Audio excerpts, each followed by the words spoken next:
গুৱাহাটী হেঙেৰাবাৰী ডকাইতিৰ নতুন মোড় গোলাপী বৰ্মন নামৰ মহিলাক হাত ভৰি বান্ধি ডকাইতি কাণ্ড সংঘটিত 29 জুনত সংঘটিত হৈছিল এই চাঞ্চল্যকৰ ডকাইতি আৰু ডকাইতি কাণ্ডত জড়িত জোৱায়েক দীপেন বৰ্মন আছিল সেই ঘটনাৰ মূল মাষ্টাৰ মাইণ্ড ঘটনাৰ সন্দৰ্ভত 4 অভিযুক্তক গ্ৰেপ্তাৰ কৰা হৈছে গ্ৰেপ্তাৰ আছিক ইফতিকাৰ হুছেইন ৰতন বৰ্মন গ্ৰেপ্তাৰ কৰা হৈছে প্ৰাণজিৎ ভূঞাৰ লগতে দীপেন বৰ্মনক 29 জুন তাৰিখে এটা ইনসিডেন্ট হৈছিল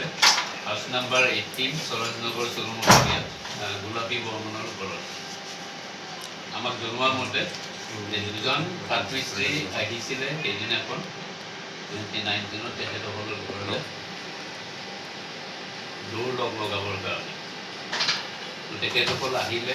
আহি দৌৰ লগাব আৰম্ভ কৰিলে সেই সময়ত ঘৰত গোলাপী বৰ্মন আছিলে তেখেতৰ জোৱায়েক আছিলে নাম কাকতি আৰু নাতি এক আছিলে তো কাম আৰম্ভ কৰাৰ পিছতে তেখেতৰ জোৱায়েক দীপেন কাকতি আৰু তেখেতৰ সৰু ল'ৰাটো টিউশ্যনত থম বুলি তেখেতে লিচু বাগানৰ ফালে ওলাই গুচি যায়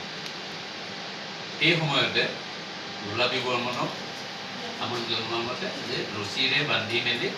তেখেতৰ ঘৰত থকা কিছু সোণৰ অলংকাৰ প্লাছ এৰাউণ্ড 80,000 মান ৰুপিজ ইয়ত মিস্ত্ৰী যিজন কাঠমিস্ত্ৰীৰ ওপৰত আহিছিলে তেখেতসকলে লৈ যায়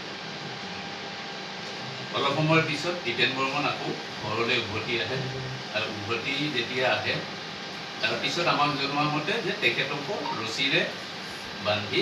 থ্ৰিটেনিং দিয়ে আৰু ওলাব মানা কৰে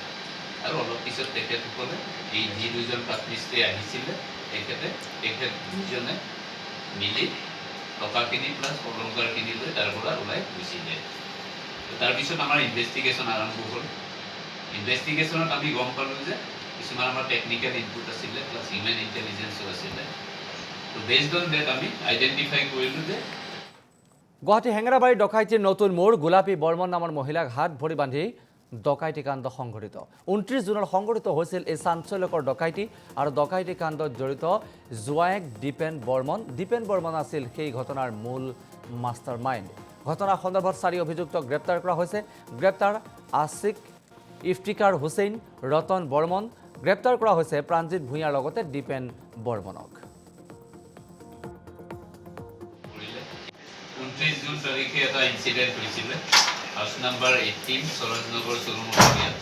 গোলাপী বৰ্মনৰ ওপৰত আমাক জনোৱা মতে যে দুজন কাঠমিস্ত্ৰী আহিছিলে সেইদিনাখন 29 জুনত তেখেতসকলৰ ঘৰলৈ দৌৰ লগাবৰ কাৰণে তেখেতসকল আহিলে আহি দৌৰ লগাব আৰম্ভ কৰিলে সেই সময়ত ঘৰত গোলাপী বৰ্মন আছিলে তেখেতৰ জোৱায়েক আছিলে নাম কাকতি আৰু নাতি এক আছিলে তো কাম আৰম্ভ কৰাৰ পিছতে